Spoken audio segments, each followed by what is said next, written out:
Okay, so you've been thinking about starting a business for some time now, but you just haven't pulled the trigger yet. Today we're going to talk about 4 really great green flags that you just can't ignore. And it might give you that little nudge or be the catalyst for you to just get started and start that business.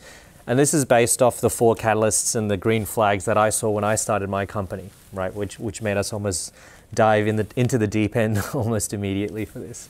So the first green flag is your idea. You've got a really strong why, right? And by that I mean you're not doing it for the sake of being an entrepreneur, for the sake of starting a company because you've seen a bunch of TV shows or you hang around a lot of people who talk about it and love talking about the startup life. You've really got something that you love doing, or it's a problem that you're very passionate about, okay, or driven about is probably a better word. And by that I mean it doesn't have to be something crazy that's going to change the world, right? It could just be something that you really want to do. And to help put that into perspective, I think the original entrepreneurs and the ones that have been long forgotten because it's not sensationalized are all the people in the flea markets on the weekends, you know, trying to launch some good that they've created, whether it be by hand, whether it's a product and it's not a service, whether it be food or nuts or clothes or whatever. They're all behaving like really driven entrepreneurs because they've got to make enough money on those weekends to cover the rent. They've got to do their own marketing. They're going through a very gritty journey themselves because the money they make off that may not be, you know, a crazy amount, but they're doing it for the love of it, right? So if you're someone watching this video and you want to start a business about candles, right? Because you love candles and you know so much about it and you want yours to be organic, you want yours to be different from everything else in the market. Your dad owns a farm that has a bunch of sandalwood. Go for it, right? You don't need to be the next Jeff Bezos or Elon Musk trying to change and put everyone on Mars or anything like that. Just do something that you're very, you care about, because what I can promise you is as an entrepreneur, you're going to survive, whereas a lot of other, startup founders are not, because they're doing it for the wrong reasons, because it's a very long and tough journey that we don't know what we're getting ourselves into, right? So the why is the first green flag. You got a strong one, that's great. The second one is you just can't stop thinking about it. Right? You get goosebumps. You find yourself talking about it all the time.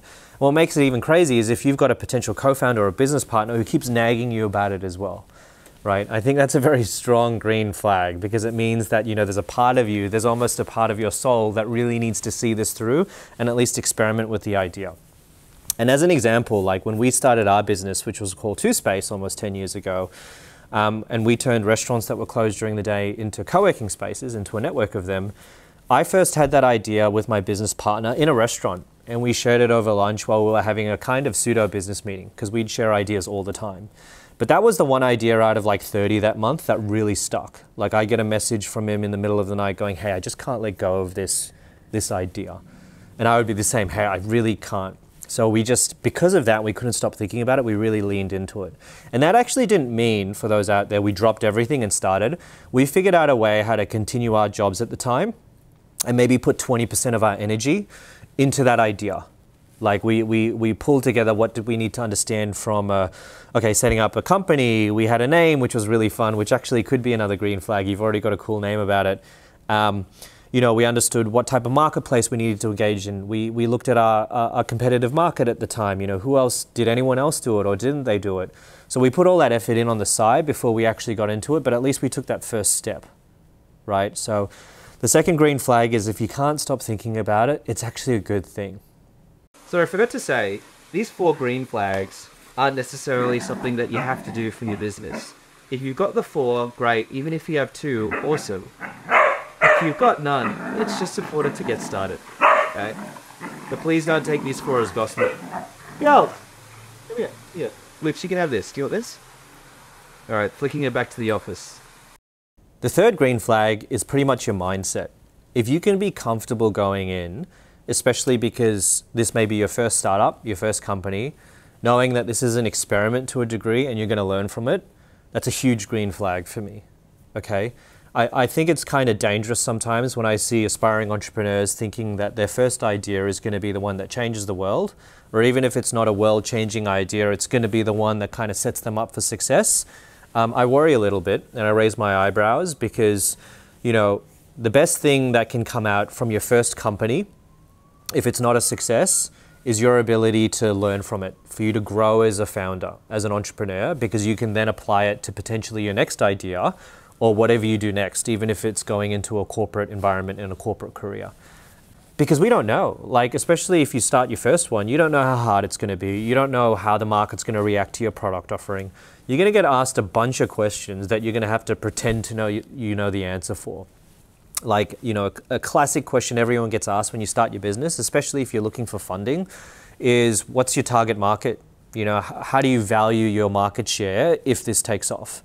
No one knows. Everyone just throws out bogus percentages of general ideas. Like, it'd be like, for me, what we did back in the day when we did the co-working idea, turning restaurants into co-working spaces, and we got asked, what's your market?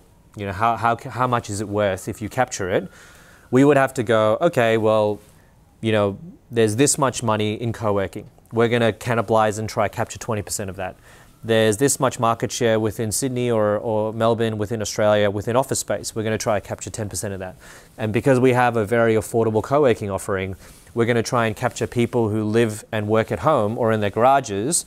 We're going to capture them as well. And then we'd come up with some BS number, right? But people would love to hear it. But that's just an example of how no one really knows what's going on the start.